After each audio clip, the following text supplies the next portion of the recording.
Shalom saudaraku yang dikasihi oleh Tuhan Yesus. Kita kembali berjumpa di dalam video pastoral, di mana pada hari ini saya akan menyampaikan satu tema tentang tak terduga dari Mika pasal 5 ayat yang pertama. Saya akan bacakan buat kita sekalian. Demikianlah firman Tuhan. Tetapi engkau, hai Bethlehem Efrata, hai yang terkecil di antara kaum Yehuda, daripadamu akan bangkit bagiku seorang yang akan memerintah Israel, yang permulaannya sudah sejak purbakala, sejak dahulu kala. Firman Tuhan mengatakan bahwa Bethlehem itu tempat yang sangat kecil, dan dari kota yang kecil ini akan bangkit, akan lahir seorang yang akan memerintah Israel. Dan dari nats ini kita melihat bahwa Tuhan mengkontraskan kota Bethlehem yang kecil dengan kebesaran daripada penguasa yang akan lahir dari kota itu. Saudara, Bethlehem itu sangat kecil dibandingkan dengan kota-kota yang lain di Israel. Tetapi Tuhan memilih kota ini menjadi tempat kelahiran Mesias.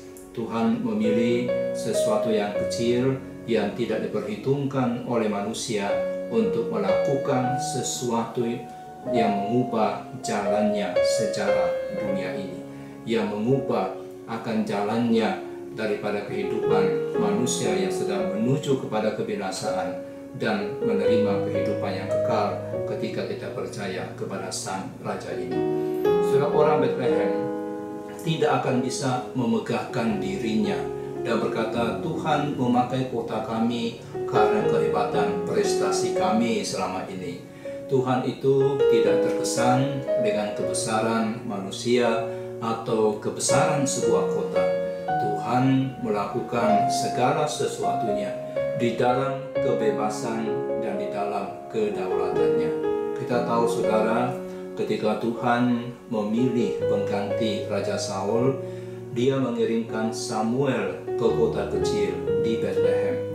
Ketika dia memilih putra-putra Isai, dia memilih yang termuda. Ketika dia memilih di antara dua anak Ishak, Tuhan memilih yang muda, yaitu Yakub, orang rumahan, dan bukan Esau, seorang pemburu. Dan ketika Tuhan memilih seorang pria untuk mengalahkan raksasa Goliat, dia memilih Daud dan bukan Yoab. Ketika dia memilih senjata, dia memilih untuk memakai umban dan batu. Jadi Tuhan seringkali bertindak di luar perkiraan kita, tak terduga.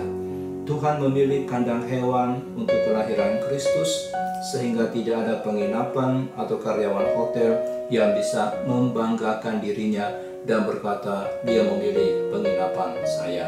Tuhan memilih palungan, sehingga tidak ada tukang kayu yang bisa membanggakan diri dan berkata, dia memilih tempat tidur yang saya buat untuk meletakkan bayi Yesus di sana.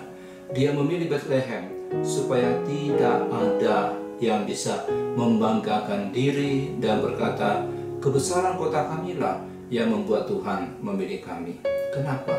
Mengapa Tuhan melakukan pekerjaannya yang luar biasa melalui kota-kota yang kecil, melalui anak muda, dan melalui umban dan batu, dan melalui Bethlehem, supaya kita tahu bahwa Tuhan menyelamatkan bukan dengan pedang, bukan dengan lembing, tapi Tuhan menyelamatkan sesuai dengan kedaulatan kuasanya. Tuhan memakai kota kecil, Tuhan memakai seorang anak muda seperti Daud, memakai umban, memakai batu.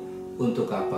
Menyatakan kebesaran kuasanya, untuk menyatakan bahwa Allah kita tidak bergantung pada kemuliaan manusia, pada kebesaran manusia, pada pencapaian manusia. Apa yang bodoh bagi dunia dipilih Allah untuk memalukan orang-orang yang berhikmat, dan apa yang lemah bagi dunia. Dipilih Allah untuk memalukan apa yang kuat dan apa yang tidak terpandang dan yang hina bagi dunia. Dipilih Allah, bahkan apa yang tidak berarti dipilih Allah untuk meniadakan apa yang berarti. Supaya apa? Supaya jangan ada seorang manusia pun yang memegahkan diri di hadapan Tuhan. Lalu apa yang menjadi kebanggaan kita? Bukan pada usaha dan pekerjaan manusia, tetapi pada belas kasihan Tuhan buat kita.